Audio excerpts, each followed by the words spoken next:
Thank you very much, and thank you all for your interest in the work of the Office of the Correctional Investigator. Today, there are just over 3,400 Aboriginal men and women making up 23% of the Correctional Service of Canada's inmate population. In other words, while Aboriginal people in Canada comprise just 4% of the population, in federal prisons, nearly 1 in 4 is Métis, Inuit, or First Nations.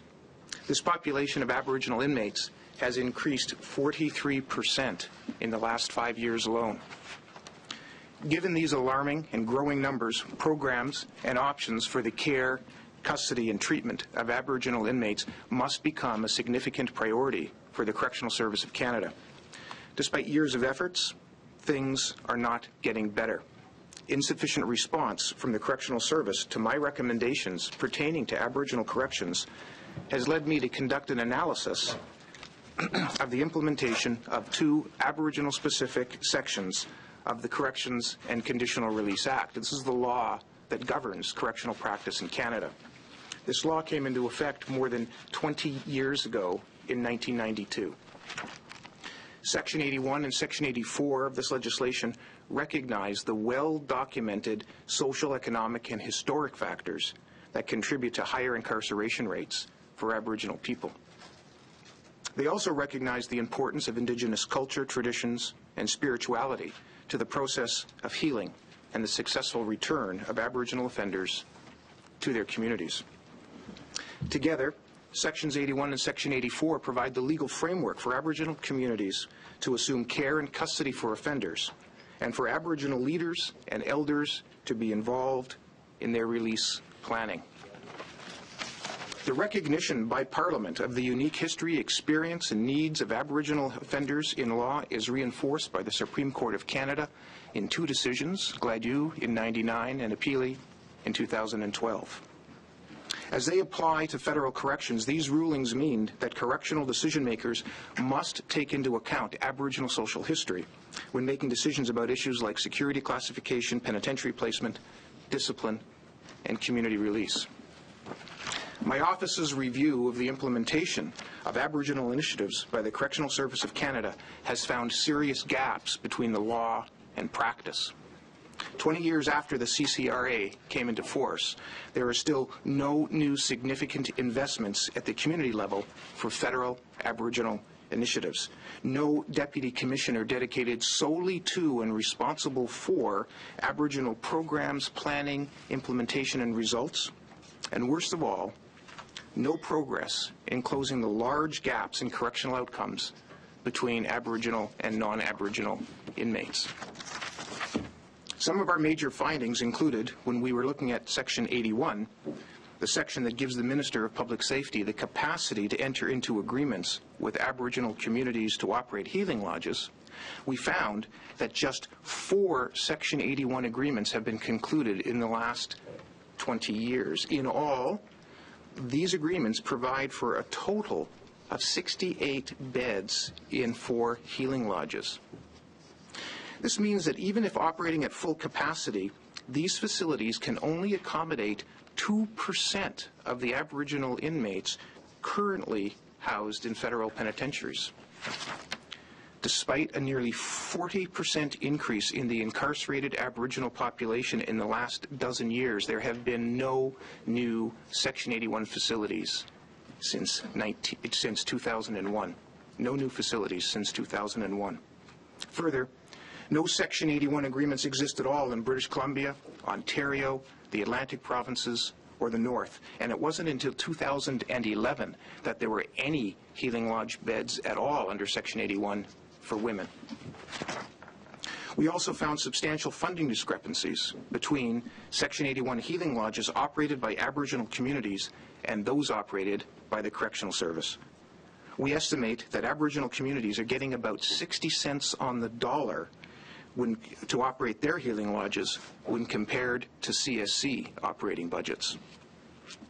Considering Section 84's goal to enhance the information provided to the Parole Board of Canada and enable Aboriginal communities to propose supervision plans and conditions for offenders wanting to be released into their communities, we found the process to be lengthy and cumbersome.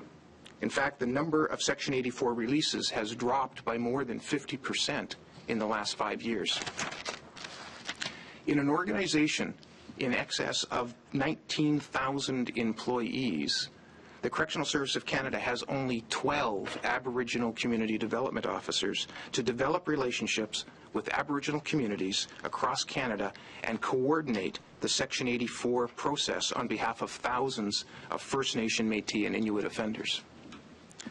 When we consider outcomes 20 years after Section 81 and Section 84 became law, we find Aboriginal offenders are still much more likely to serve more of their federal sentence behind bars and in more restricted conditions of confinement than their non-Aboriginal counterparts.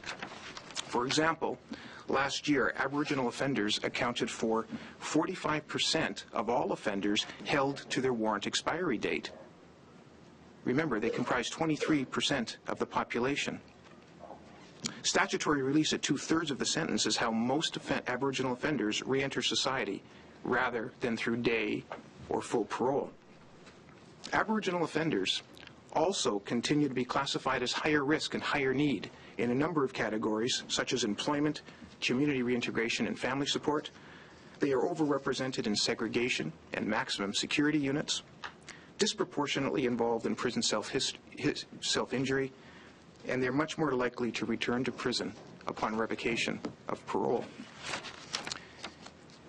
If I were releasing a report card on Aboriginal corrections today, it would be filled with failing grades. So once again, I call upon the Correctional Service of Canada to deliver on its legal and policy obligation to Aboriginal inmates, their families, communities, and all Canadians by implementing the following actions.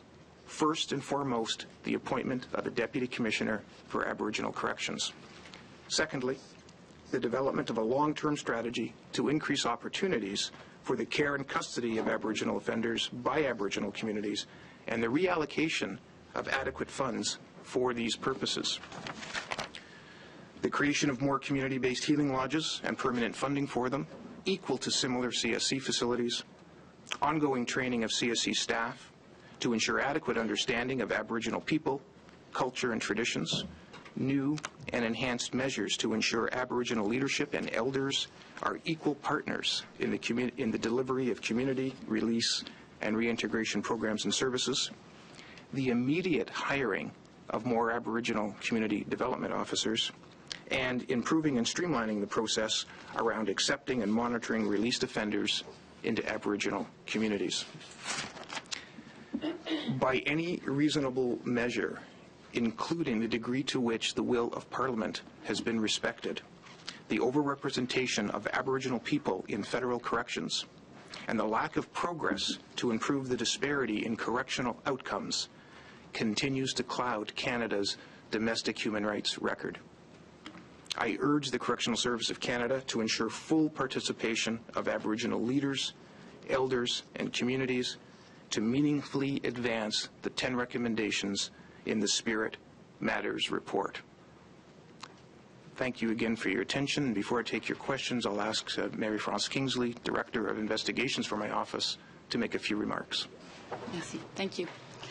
Mesdames et messieurs, bonjour. Ladies and gentlemen, good morning. À ce jour, bien que les Autochtones ne Today, représentent que 4% de la population canadienne, dans les établissements correctionnels fédéraux, près d'un détenu sur 4 est un Autochtone des Premières Nations, un Métis ou un Inuit.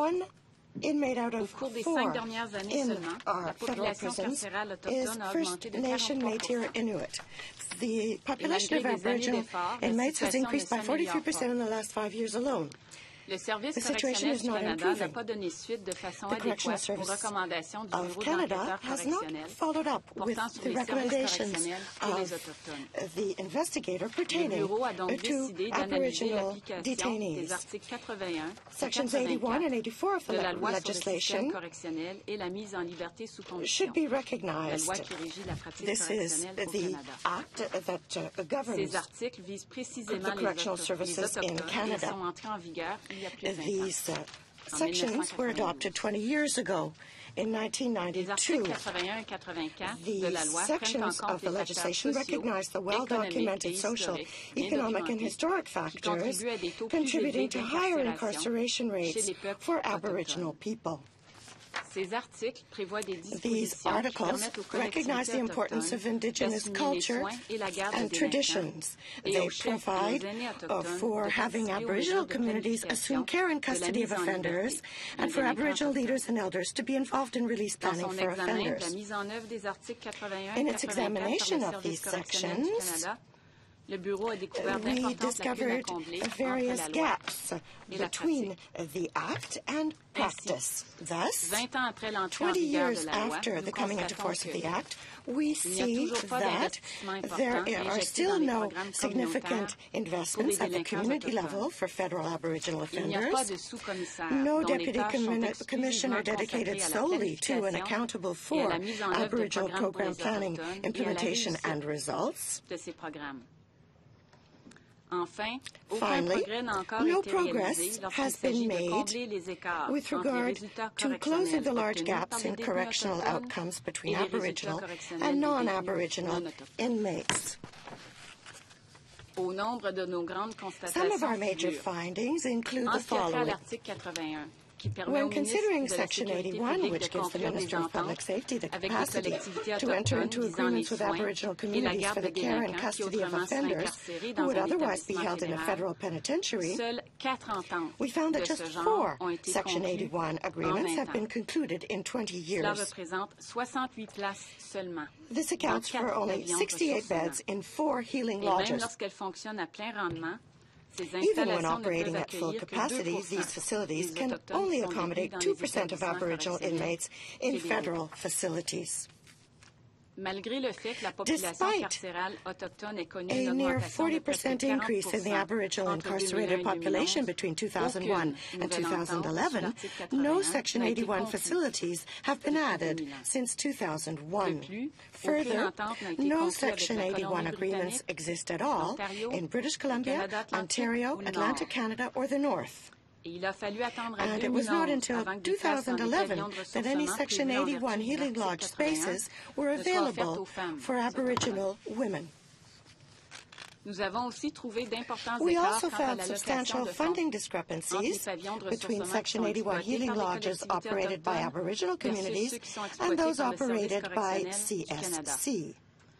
We estimate that Aboriginal communities are getting about 60 cents on the dollar to operate their healing lodges compared to CSC operating healing lodges.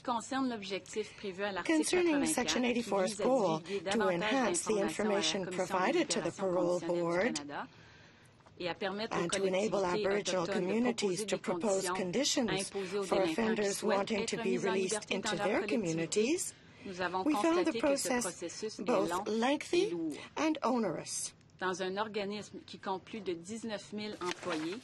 In an organization with more than 19,000 employees, the CSC has only 12 Aboriginal community development officers. Leurs tâches visent à créer des liens avec les collectivités autochtones de partout au pays. Development officers are charged with developing relationships with Aboriginal communities across Canada and coordinating the Section 84 process on behalf of thousands of First Nation, Métis, and Inuit offenders. When we consider outcomes 20 years after the Section 81 and 84 provisions were established in the legislation, we find that Aboriginal offenders are still much more likely to serve more of their federal sentence behind bars in more restricted conditions of confinement than their non-Aboriginal counterparts. We therefore are asking Correctional Services Canada to recognize its responsibilities by putting the following conditions in place.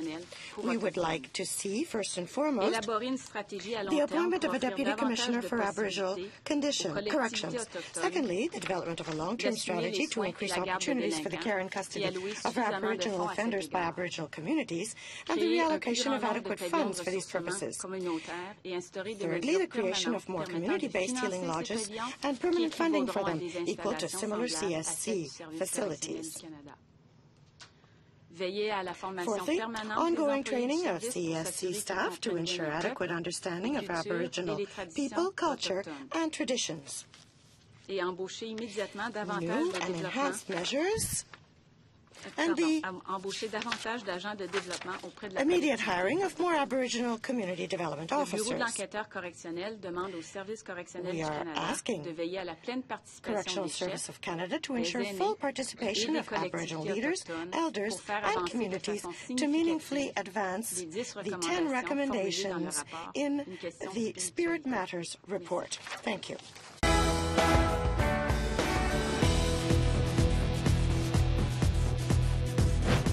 If I were releasing a report card on Aboriginal corrections today, it would be filled with failing grades. Strong words right there. Canada's justice system is failing Aboriginal people. That's according to the country's correctional investigator, Howard Sapers, in a scathing report that he just released today, this one that I've got right in front of me. Howard Sapers says First Nations, Inuit, and Métis Canadians are dramatically overrepresented in the prison system. And, he says, provisions designed to remedy the problem have been dramatically underutilized. And he concludes the system discriminates against Aboriginals. Let me just show you some details from this report. The report found that Aboriginals account for 23% of the federally incarcerated population. And the Aboriginal inmate population has increased, here's a critical number, 43% in the past 5 years alone. And one of every 3 women sentenced in Canada, 1 in every 3 is Aboriginal. Now the question is this really a systemic discrimination of Aboriginals in the justice system, as Sapers has concluded, and what should be done to address it? Joining me now from the foyer of the House, Candice Bergen, the Parliamentary Secretary to the Minister of Public Safety, NDP Public Safety critic Randall Garrison, and his Liberal counterpart, Francis Scarpaleggia. All of you, good to have you back on the program. Great to be here. Hi, Ernst. Candice Bergen, let me start with you. Howard Sapers issued this rare special report because he says Aboriginal incarcerations have become, quote, a critical situation. He says it will worsen if unaddressed, and he essentially, and he uses the word, it's discriminatory fundamentally. Why are Aboriginals overrepresented in the federal prison system? Well, I think, first of all, we need to be clear that individuals who are incarcerated in Canada have been convicted of a crime by an independent court. These are people who are in jail because they committed a crime, they were convicted, they were sentenced. Clearly, the reality is that there's an overpopulation of Aboriginal people, and so what our government has done is we've taken strong initiatives to do a number of things. First of all, focus on crime prevention. So programs that directly deal with whether it's young people, whether it's crime prevention through our National Crime Prevention Strategy, whether it's a program that we've developed that's called Northern and Aboriginal Crime Prevention. There are a number of initiatives that we've taken. But then there's also the issue of, for example, jobs and skills development and making sure that people who are Aboriginal, whether on reserve or off reserve, are able to have jobs to be successful. So, I think what's important is there's not a discrimination by the police or the court system. We have a just and a fair system. And what we need to do is find ways to make sure these individuals are not committing crimes, that they're living successful lives. But is that a direct enough intervention? He calls it a systemic discrimination. And here's what he says, the reason that and I'll quote the report, no new significant investments at the community level for federal Aboriginal initiatives. No deputy commissioner dedicated solely to and responsible for Aboriginal program planning. No implementation and results. And worst of all, he writes, no progress in closing large gaps in correctional outcomes between Aboriginal and non-Aboriginal inmates. His view is that the government's interventions, frankly, are not direct enough, and it tantamount to systemic discrimination. Well, we do invest $60 million a year in our National Crime Prevention Strategy. We're the government that's made a large amount of that permanent, and we've directed it specifically to Northern and Aboriginal programs, as well as skills development. And, I think that... But, his point is that these are fundamental changes that would directly affect this situation. He's saying those may have a knock-on effect, but these have a direct effect. What do you say to that? Well, I think the direct effect is helping Aboriginal people to lead successful lives where they're not committing crimes. An independent court sentences people, finds them either guilty or innocent of a crime, and then they serve their sentence. Now, the other part of this, and I think it's important, is the issue of rehabilitation, and where our correction system actually corrects, and where people, when they are out of the facilities, are able to be integrated back into society. We have a correction plan for all inmates who are in federal facilities. We have treatment, whether it's mental health treatment, whether it's jobs training. We have programs in place. Obviously, there's more work to be done, but I think the problem here is we want to help Aboriginal people who are overrepresented in the federal prison system to not get into prison.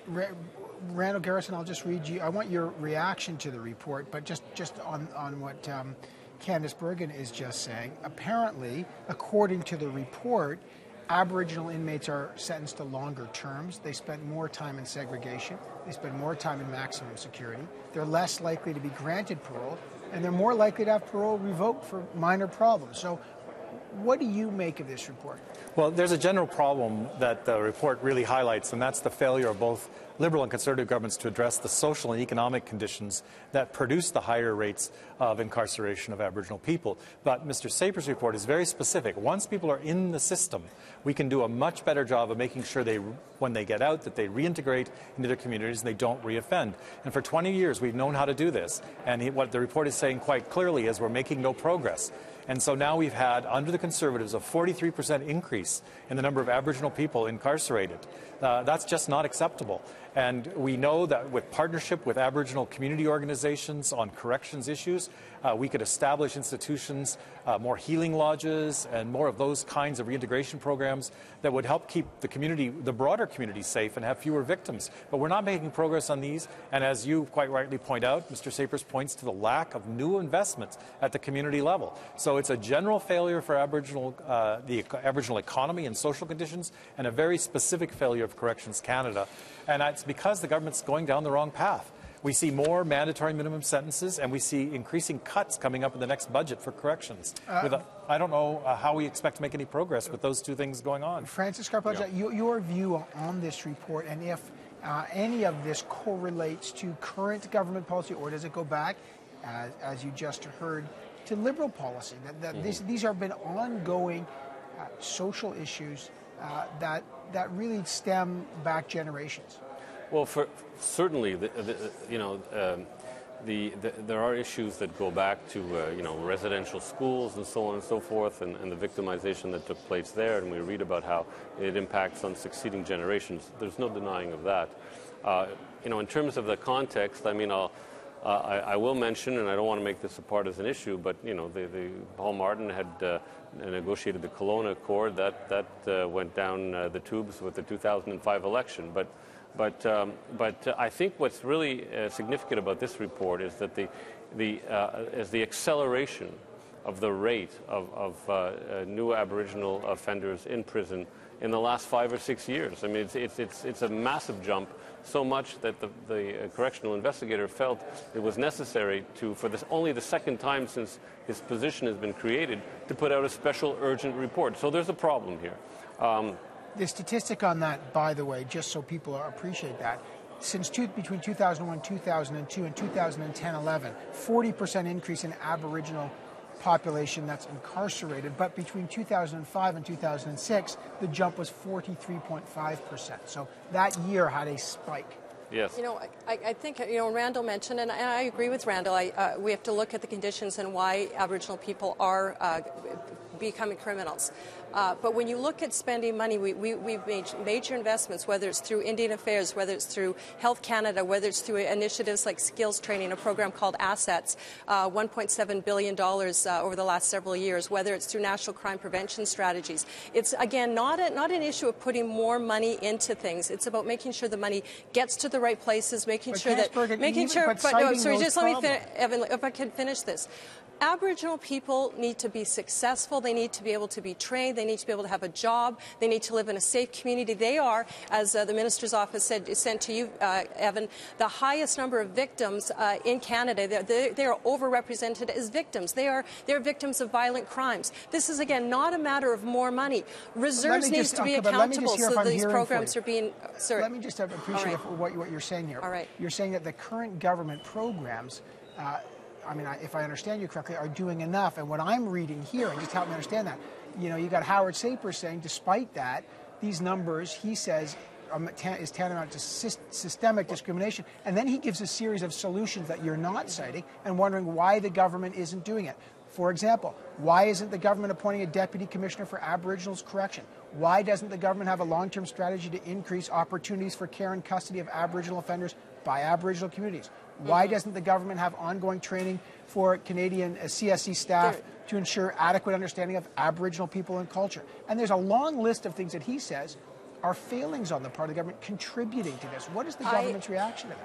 Our reaction would be that some of his recommendations we certainly would agree with. We think that there's some good recommendations. I don't know that another bureaucracy is an answer. I think certainly working together with Aboriginal communities and making sure that those investments that we're making are targeted and delivering results. So, for example, working with communities so that when Aboriginal people are released, that they're integrated back into their communities. That's a fair recommendation and something that, together with Corrections Service Canada, we're working on. But I think that it's just a matter of putting more money into a system, again, isn't the answer. And it's a fundamental issue when we're thinking about Aboriginal people in Canada feeling disenfranchised, not having an opportunity to work. We need to work with Aboriginal people who want to see results, and not just results, obviously, when it comes to the justice system, but as well the economy, family violence. And I have to say this is an important part of this piece. Women on reserve need to have rights to their real matrimonial property. Women on reserve are, and we have examples of women who are kicked off their reserve, they get into a life of prostitution. This is important, Evan. And actually, I'm very frustrated that this very important piece of a right that Aboriginal women deserve is being ignored, and it's not being supported, certainly, by the opposition. Let's get a response from the opposition, because I wonder, are those recommendations the things that would alleviate the criticisms that Mr. Sapers reports? Well, Evan, first I have to say on matrimonial property rights, Candace is quite right. The NDP does not support that bill. Neither does any Aboriginal women's organization in this country. Every woman, I don't care if any group doesn't support it. Every woman. Aboriginal women's group supports it. You know what? Every woman should be free from violence, and every woman should have the right to her property. But let's try to focus on the issues. Well, let's focus on something that empowers Aboriginal women, Evan. I'm happy to do that, but I don't want to distract from the Sapers report. Let's do that. Well, we're talking about why Aboriginal people are in the position they are in, and this is an important part of it. Sapers report. Hang on, let's go back to what's in the report, because we have to debate from the same page here. Go ahead. In Sapers' report, it says 1 out of 3 prisoners in our system are Aboriginal women. And we know how to make sure those women don't repeat offend and get back into the system. And that's through Aboriginal-run programs for people who are in the correction system. And we've had no new investments in programs for Aboriginal women at the community level. And we need those, and that requires resources. Well, and when Candace says we're just going to throw money at it, you have to invest that money at the front end, or you're going to spend the money at the back end with increasing numbers of Aboriginal women in custody. And you're definitely going to get that with mandatory minimums, because that prevents judges from using diversion programs, from conditional release, and all those things that we know are very successful in helping people not reoffend. Well, we would disagree. We do believe that criminals should be in jail. Okay, let me get Francis Scarpaleggi to be fair, Candace Bergen. All right. Because he's only had one chance here. Francis Scarpaleggi, your view on this, real quick. Well, we said that programs should be better targeted. Well, it wouldn't hurt to name a deputy minister to oversee these things. It's not very expensive. It's not a bureaucracy. It's naming one person.